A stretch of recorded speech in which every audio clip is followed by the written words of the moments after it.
we always talk about farms themselves. We try to get them as isolated as possible, but those feed mills are really an epicenter for so many things, not just the farms, but you have all those ingredient suppliers coming in as well.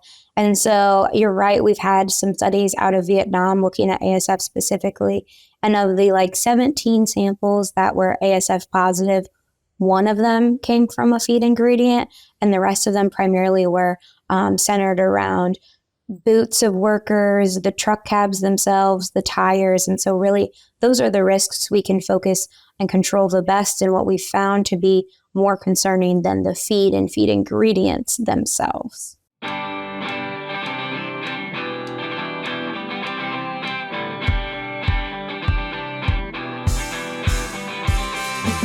Welcome to the Feed Science Podcast. For Wisenetics, I'm Adam Fahrenholz here at North Carolina State University. Today, my guest is a PhD candidate in the Department of Animal Science at Kansas State University, working in the area of animal food safety, Olivia Harrison. Hello, Olivia. How are you? Good. How are you? I'm great. Thanks. So, as we've done with our previous guests on the podcast, our interest is in having a conversation about some of the things that you're working on and how those things will impact the animal food, animal feed, and overall production animal industries in general. But before we get to that, if you would introduce yourself to the audience and give us a little bit of background on kind of what you went through in school and how you ended up getting to where you're at today. Yeah. So I'm originally from Central Illinois, and I grew up in the show pig industry, which really started my passion in animal science and getting me into the livestock world. So I decided to come to K-State as an undergrad, where I was really fortunate with a lot of great opportunities.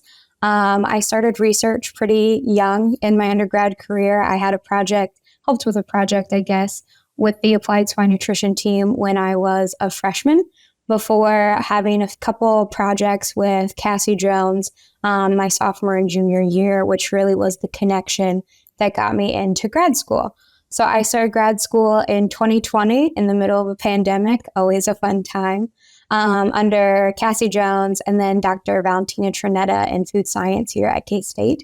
And I primarily worked with salmonella in feed, looking at that connection between feed, having contaminated feed, and what that does to the pig itself. So I did a bioassay looking at the presence of salmonella after inoculation in feed, water, and air.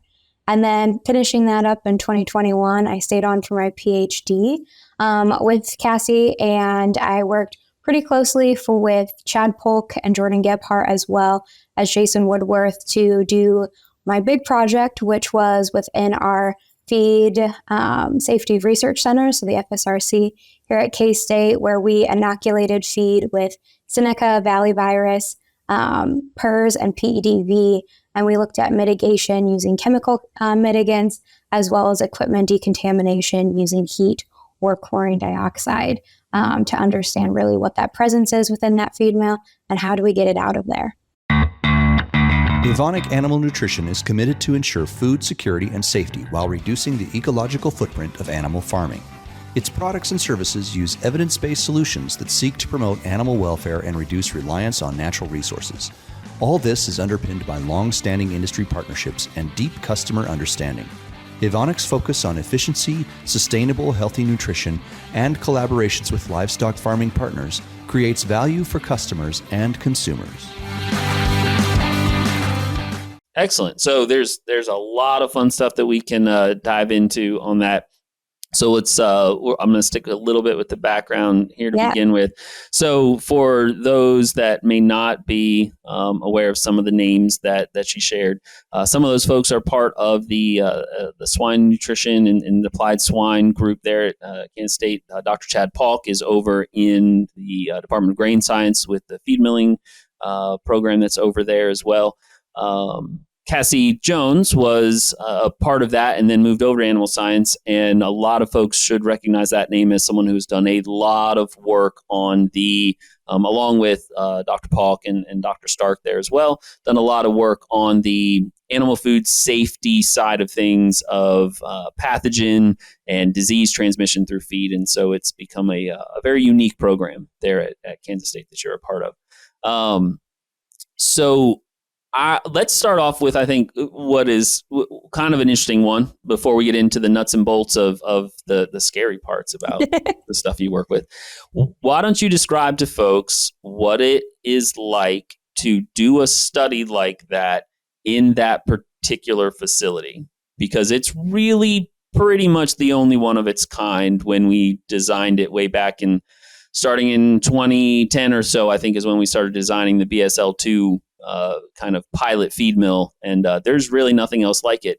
I think that's mostly because nobody else wants to have anything like that because of how complicated it is to do the studies in there. Yep. So why don't you explain to folks what that process is like? Yeah, so the FSRC is a 4-story pilot feed mill. It has a working, I believe, 1-ton pellet mill in there, and you can bring in any equipment you want. So we brought in a 50-pound and a 100-pound mixer into there. We have a bucket. We had 2 different bucket elevators in there, as well as a corn cleaner, a pilot. It's a CL5, I believe. Pellet mill was in there as well. So we would bring all that equipment in and kind of work around the existing structures in there for our feed, to run our feed through. But when we would be in containment, we definitely look like those space aliens where we see in those scary science movies. So, you're coming in and it's all negative pressure. I think we have 14 HEPA filters going at all times. And you're putting on, FSRC specific clothes. You're going into one airlock, letting all the air, shutting both doors, heading into another airlock, and then heading into containment. So again, all negative pressure going in there. And once you're in there, you're pretty much in there for the entire time. So we would be in there. I think the longest we were in there was about getting close to that 12-hour mark. So that was a fun day. We had some power outages around campus, so we were terrified to open any of those airlocks and lose pressure. And so we're in there, and when we're working with formaldehyde or chlorine dioxide for our IBC and everything, we were wearing full face respirators the entire time. So we definitely had that space alien look to us and our all white coveralls and everything. And then to exit containment, we would have to leave all clothes in there, shower out, and then before putting on our own clothes. So kind of similar to what we see in a lot of our swine farms nowadays, with just a little bit more kind of safety in there with all of the airlocks and the seals around the doors and the negative pressure. But yeah, it's definitely scary. I didn't want to touch any pigs. Obviously, I wasn't allowed near any contact, but even all the swine nutrition grad students, we stayed away for a very long time to make sure there was no cross-contamination there. Yep, for sure. Yeah, so for all of you folks listening, there are some of you that have maybe had to do work in mills where you've worked with some products that aren't the most pleasant and have had to wear respirators. And we've got a few folks out there in mills, and obviously, like you said, certainly on farms that do shower in, shower out. But the combination of all of that, as well as being locked in the room under negative pressure, is a really unique experience that we don't really replicate anywhere else. And then there's obviously the research that you were doing that we'll get into here in a second, as far as the, looking at what can decontaminate facilities if they were to get some sort of a pathogen introduced into them, not to mention just the overall, trying to keep it out of the feed. But that facility as a research facility then obviously has to be decontaminated well when the whole process is done.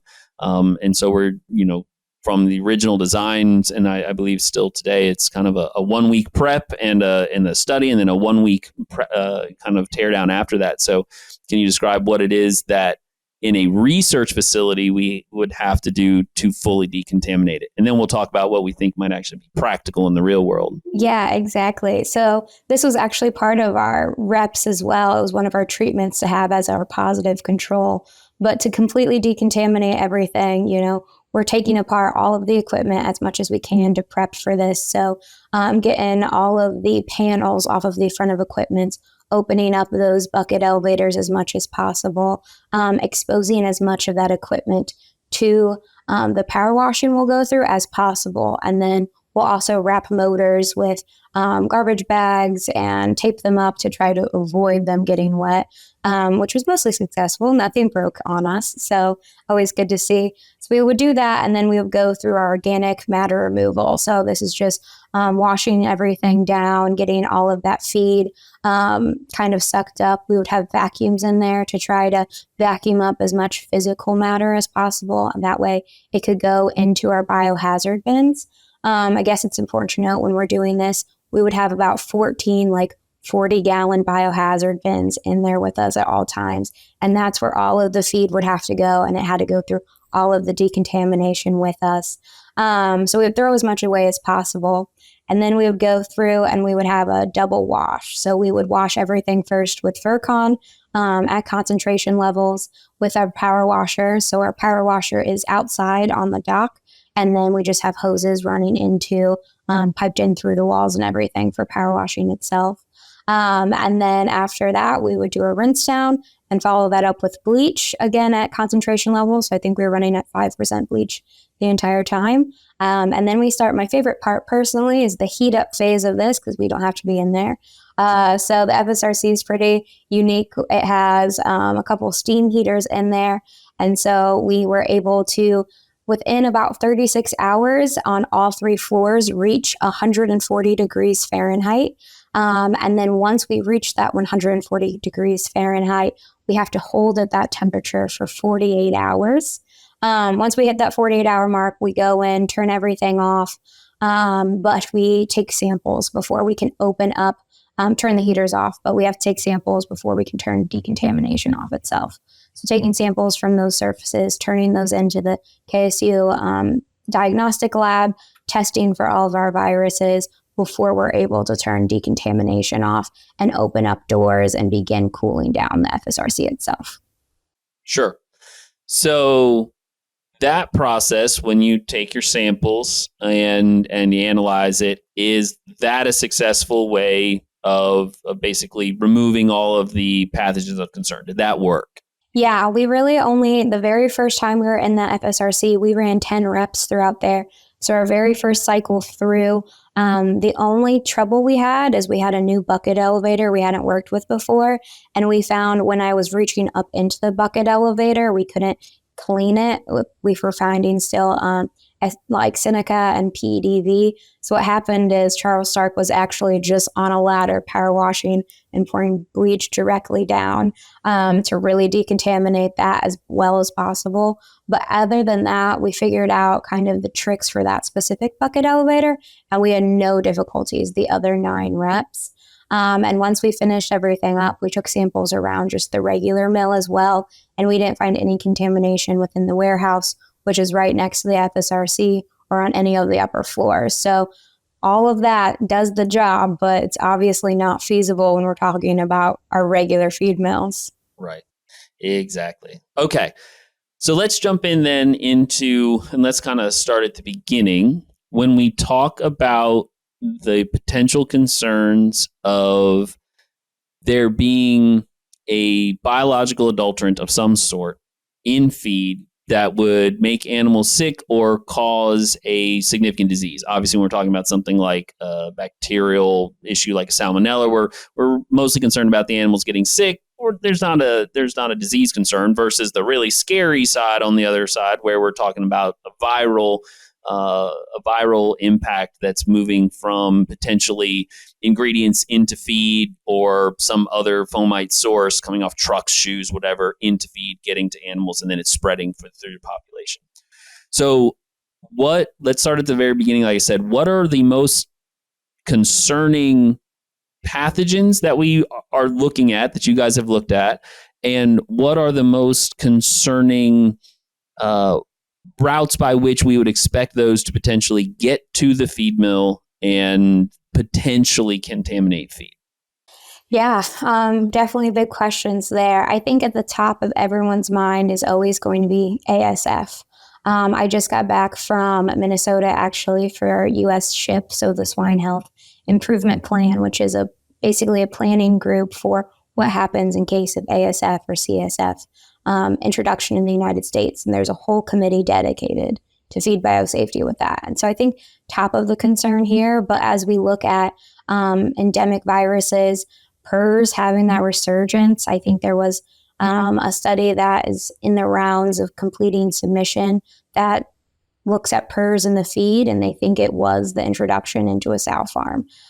So I think endemically, PRRS and PEDv are still a concern here, and we've taken a lot of steps to reduce that risk of transmission through the feed, but it's always a great vector to look at, and also they're great viruses to at least understand endemically what's happening before we have to worry about those foreign animal diseases as well.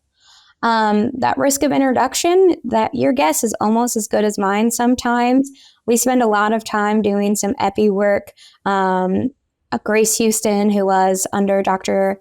Gebhardt, as well as Dr. Cassie Jones here, who graduated in January. She had a couple epi studies looking at, okay, we had a farm break. Where did that transmission come from? Where did that introduction come from? And really, we don't know. Our best guess is always going to be more of that human movement itself, coming from farms, getting into the feed itself. We spend a lot of time focusing on wheels, going over pits as we're unloading feed itself. We're not saying that is the risk of contamination, but it's an easier fix having pit coverings or washing truck tires than some of the other larger things that we have little or less control over when we think about having corn coming in, especially as you look at countries that have ASF, corn coming in where they have wild boars walking through their fields. How do you control that? So we take a lot of steps to control what we can and mitigate what we cannot. So I think you touched on some important points there, worth kind of reiterating that we don't know in a lot of these cases, and we don't have, certainly in the U.S., the data is a little different in other places around the world. We don't know of too many instances where it absolutely was the feed that caused a lot of these things. We see the same thing then, of course, on some of the like the bacterial pathogens, salmonella and whatnot. There are times where it's been traced back and has been found in the feed, and sometimes that feed has been contaminated on the farm by birds or pests of some sort or something like that. Every once in a while, it might track itself back. So we're generally not talking about this is a huge known problem in the feed mill. We are talking more about this. We would like it not to be one. And so what do we do to make sure that it's not one, or have a plan in place when it does happen? If I'm correct, I think most of the data in foreign countries where like feed mills have become contaminated, it's not been something inherent to the mill ingredients and things coming in as much as it's been some animals broke over there, and then somehow that got back on transportation equipment, people, whatever, into the feed mill.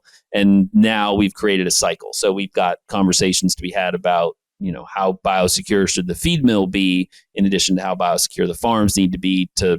We often think about protecting the live animals on the farm from what could be coming into it, but sometimes we have to think about, well, a lot of stuff comes back to this feed mill too. Maybe we need to be thinking about protecting it from the live farms, I think is a part of that discussion. Yeah, absolutely. We always talk about farms themselves. We try to get them as isolated as possible, but those feed mills are really an epicenter for so many things, not just the farms, but you have all those ingredient suppliers coming in as well. And so you're right, we've had some studies out of Vietnam looking at ASF specifically, and of the 17 samples that were ASF positive, one of them came from a feed ingredient, and the rest of them primarily were centered around boots of workers, the truck cabs themselves, the tires. And so really those are the risks we can focus and control the best, and what we found to be more concerning than the feed and feed ingredients themselves. Yep. Once again, my guest today is Olivia Harrison, PhD candidate at Kansas State University, working on animal food safety. So continuing down that line, we can kind of look at two different things that I know that your kind of research group there has focused on. And one of them is how to control the potential presence of pathogen in the feed, and how to control or clean out or otherwise protect the mill. So let's start with the feed itself. What have we found that works and we know works well, or as well as things are available in order to actually control what's the feed itself that's going to the animal? Yeah, right now, kind of our gold standard that we find is formaldehyde to be that best mitigant when applying it into the feed. And so there's a couple different routes you can look at for that. And so that's applying it at that level. It's usually about 6 pounds per ton in all batches of feed itself. What we specifically looked at was we had flushes. So we would have, our positive batch of feed go through that we purposefully inoculated, and we would try to flush that system with our different treatments. And then we would have our regular feed going through uninoculated and looking at that contamination. And so when we would do formaldehyde flushes, we would do 5 times the recommended dose in our batch of feed. So it would be about 380 grams of formaldehyde for every 50 pounds of ground corn we would throw in there, which is why we were wearing those full face respirators with such high levels. And for the most part, we found it was successful. We saw reductions in the overall presence of our virus quantities. And for the most part, we found that when we did a bioassay, so feeding those pigs, those samples that we would collect throughout, formaldehyde was successful. No pigs got sick, except when we look at PRRS. PRRS was kind of our difficulty throughout the entire project. We weren't able to find it through PCR really well. And then we were like, okay, hopefully we won't have any problems. We can just kind of say we don't know enough about PCR, especially in feed. We have some interference with those samples sometimes. And then we get to the bioassay, and all of a sudden we have all these PRRS positive pigs popping up. And so PRRS really, I think, will be the challenge, just because for some reason, even though SVA has been a lot hardier a virus than PRRS, it's almost hiding in the feed itself. So definitely something to consider going forward when we're thinking about taking just samples throughout the mills, seeing what that positive or negative status is, but then also hopefully we don't have as high of inoculation dose as what we were looking at. But that PRRS could possibly pop positive if we do see it in the feed itself. Sure. And that kind of reiterates that idea, right, of why it's so important to keep stuff out. And again, it's not that we have a whole lot of instances of, or in some cases, any instances of data saying that this has naturally happened in the environment where feed has been a concern. Unfortunately, sometimes that turns into people wanting to put their head in it. It's never happened. It's not, this is not something we need to worry about.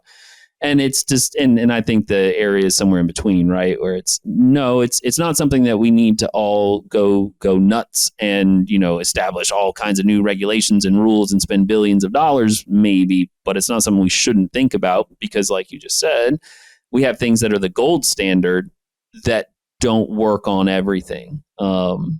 And I think it's interesting too. Obviously, there are some concerns out there on that gold standard. How long we'll be allowed to use formaldehyde? We know that that's a concern when we have EPA regulations and things like that as a potential. But I think it's also worth mentioning that a lot of the work that you guys have done has really focused on those basically additive mitigants, because we know in our industry, unlike in some other places in pet food or human food, the idea of, heat treating and everything we ran it through the pellet mill isn't going to be enough, because our systems aren't sealed after that, and we're cooling with ambient air. And if the environment has been impacted or the truck has been impacted, not everything is being kept sterile after that point. So A lot of times we hear that, right? We hear, well, if you condition up to this temperature and this time and everything else, then you'll kill this virus or whatnot. It's like, yeah, but these ingredients that we can add that stay with the feed, that continuous protection is something really nice to have. Yeah, and we did do pelleting as well. We were in the FSRC, so we basically tried to do everything we could while we were in there. And so we were pelleting to 180 Fahrenheit, so obviously a pretty high conditioning temperature. And exactly like you said, you see the reduction in viral presence, but we would look at samples within our cooler, our environmental samples, and we were still seeing presence of viruses. Those were not necessarily still infectious. We didn't have the capacity to do a bioassay on everything, but we feel pretty confident there were really low levels of virus in there. But still, if you're just taking samples within your mill of, as a positive, negative status, you're still probably going to find it once you have that initial contamination. Yep. Which is a great segue into the next part of it then. So that's trying to control it in the feed and keep it, from getting to the animals. But in the, worst case scenario where we've identified we do have an environmental contamination, our mill is now contaminated, not just the ingredients in it or the feed that we've made. If that's contaminated, then the mill is as well, especially with some of these things that really like to hang around once they get into facilities, whether that be a barn or at a truck or the feed mill itself. So what has been shown to work the best? I'm not even going to say like just straight work, because I don't think we're there yet. What are some of the promising things on if you did have to decontaminate a facility from some sort of a biological agent of concern? What works beyond what we've already talked about here at the top of go get your power washer and your bleach and try to wash your whole feed mill, which nobody in the real world's ever going to be able to do. Yeah, exactly. We always have the ideal of it'd be so great if you could wash your entire feed mill, but realistically, no one's going to be able to get through all of the piping we have going on to clean all of that out. So we looked at 2 different treatments. We had portable heaters coming in. So we had one that was within our main room that we had most of our equipment in, and then we would have one directed up a downspout to kind of replicate what you would see in like your downspouts and distributor heads. And so that was one of our treatments. And we had one where we removed as much organic matter as possible with vacuum. So it wasn't perfect, but we would try to get as much of that picked up as possible and then do the heat, or we would just do the heat without removing any of that organic matter. So those were 2 of our treatments. And then our other ones looked at chlorine dioxide application. So we would fog. Again, we had 2 setups. We had a stationary fogger in our little room that had the most equipment, and then a portable one. We would again direct down that distributor head into the downspout itself.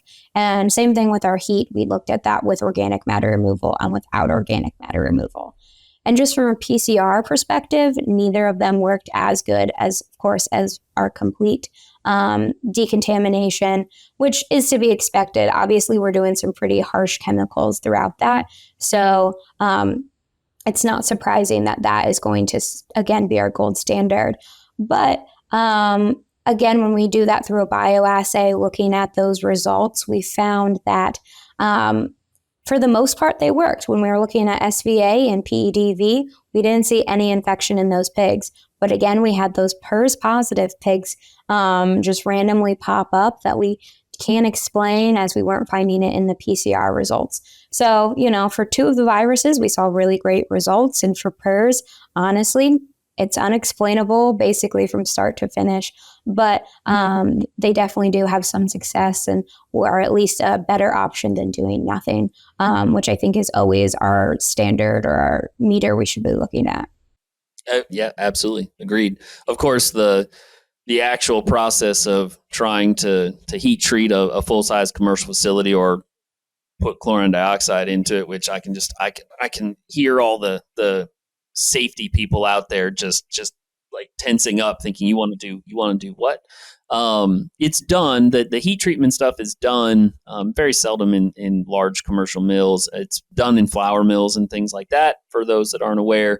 When I was actually in graduate school, one of the faculty members in grain science, he would run a heat treatment workshop every year, and we would do the flour mill and the feed mill at Grain Science. And to do so required bringing in some very, very large generators, some very, very large propane fired heaters, bringing basically tenting, well, not exactly tenting. We basically had to shut down all the windows with plywood and things like that, run these big, basically fabric duct work through all the facilities, fans everywhere and everything like that. And it was quite the operation to get something that hot. And that was still in a small, larger than the pilot facility you were doing yours in, but still much, much, much smaller than anything in the real world. So even doing those on a large scale is usually a big thing to try to do, which just leads us back into the kind of the overall idea of keep it from getting in the facility in the first place is always going to be the best thing that we can do, right? So those ideas of monitoring the trucks and the traffic and the boots and the people and hygienic zoning and all those kind of things are going to probably be our best tools, because once it's in there, it's there. Like, it sounds like there's some promising possibilities, but the not something anybody wants to have to undertake, I guess is the way to put it. Yeah, exactly. And like you said, you would bring in all of that equipment just for heating a smaller mill. And we were heating basically 10 pieces of equipment, specifically, like not even equipment, but 10 areas we had to worry about. And still we were finding difficulties. So it is always a challenge when we're thinking about just the large scale and volume of these feed mills and really all the nooks and crannies that dust can get into, which we know dust can carry virus particles really well. And so having an even heat throughout those areas is incredibly difficult when we think about those larger mills. Well, we certainly, as an industry, I'll speak for the industry on behalf, we certainly appreciate the work you guys are doing. Personally, I really appreciate the work you guys are doing, because that means nobody wants to try to do that work with me here. And I don't have to deal with all the stuff that you've just described. People every once in a while call, and I said, so there's a good group with Cassie Jones and Chad Paulk and Charles Stark. I'll give you their phone numbers. You call them, because I don't want to do all that. It's time for our famous three. So I appreciate your time. We're going to finish up with just a few general questions. We always kind of like to ask our guests just to kind of give people maybe something else to think about. So the first question I'm going to ask is, in your area that you've kind of worked in your area of expertise, and if people want to learn more about this type of information, what would you suggest would be some good resources for them to potentially go look at if they want to educate themselves further on the topic of, how to keep their feed mills and their feed that's going out safe? Yeah. So, this whole area is relatively new, coming out from the PEDv introduction in 2013, 2014. So yet to have a book to really help us and be our source for material. So definitely Google Scholar, honestly, is how the start of all of this information. There's a transboundary special issue from 2020, 2021 area that has a lot of great articles and information to kind of dip your toe in the water. Scott D has also focused a lot of his work through Pipestone on different mitigant usage as well. So he has some good articles to use as a reference, as well as Megan Niederwerder when she was here at K-State, looking specifically at ASF work as well. So a lot of it is just diving through Google and everything to find those papers. There is a feed safety page on the K-State article, on the K-State website as well, that we have a list of all of our resources that we have and any published data we have, which is also a good place to start. Yeah. There's some really good info there that I would echo. Folks can go take a look at, and I've sent a number of people to as well, and even linked to it in some of like my coursework here. The feed safety resources page there, you can basically just Google Kansas State feed safety resources. It'll pop right up. And there's a good group of things there for people to look at and maybe even build some of their own programs off of. So the next question would be a more general kind of a resource or something like that. So not necessarily in your area, but in just kind of overall, being a student. We know we've got grad students at different programs that kind of like to listen to this podcast as well as the other ones under kind of the Wise Genetics umbrella. Are there any particular things, whether they be newsletters or websites or things like that, that you found to be really helpful as kind of through your journey of, keeping you, informed, up to date, that sort of thing?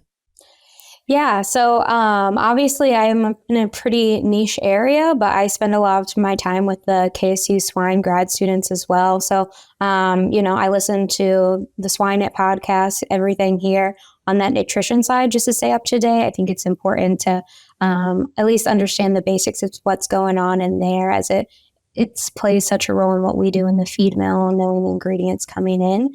But then also one of my favorite resources I have from school that isn't necessarily what I do. Ian DeHoo wrote a great epi book as kind of a veterinary epidemiology book. And it's a great resource that we used in my classes of just understanding transmission, like start to finish, how we should look at those epi studies itself and understanding some of those pitfalls we sometimes see as we're tracing the transmission of these viruses and disease going backwards, and some of the difficulties and challenges we have there.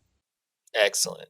So last question then is, in your different journeys of, working with different faculty and working with different professionals in the industry and things like that, when you have worked with people that you've really come to, respect and really enjoy working with them, what would you say are some of the attributes that you find that you think are things like, yeah, that's something I want to mirror as I move forward in my own career as far as being a successful professional?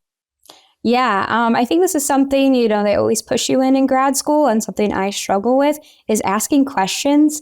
I just struggle with it. I feel like it's something I always push myself towards, to ask more questions. And so I think that is one of the biggest things, because that's what starts all of those conversations. If someone has that simple question they come up with, and all of a sudden you have 3 studies pop up, or, you have all of these resources suddenly available because you asked that simple question. So going forward, that's always something I strive to do more, is ask those questions and be part of that conversation. That's a great answer. With the caveat of, not wanting to turn into a 3-year-old who asks why every 2 seconds and becomes annoying. I have said many times that, especially when we're talking about students that might want to go to grad school, or folks that want to go into an R&D type of a field, even if it's not through grad school, I've often said that one of the things I look for is curiosity, right? Someone who's curious about things and then will go find the way to learn, that, I spent 4 hours last night going down a rabbit hole on the internet because I saw something about, and I don't even care what it is. I don't care if it's something related to your specific area of expertise, or there was something about pirates, and I spent 4 hours learning about pirates or something because something interested me. I think that's a heck of an attribute to have, and that curiosity that will drive you to go look for information. So I think the asking questions and wanting to know answers is a huge part of it, and then finding out how to go about doing that. So. Yeah, absolutely.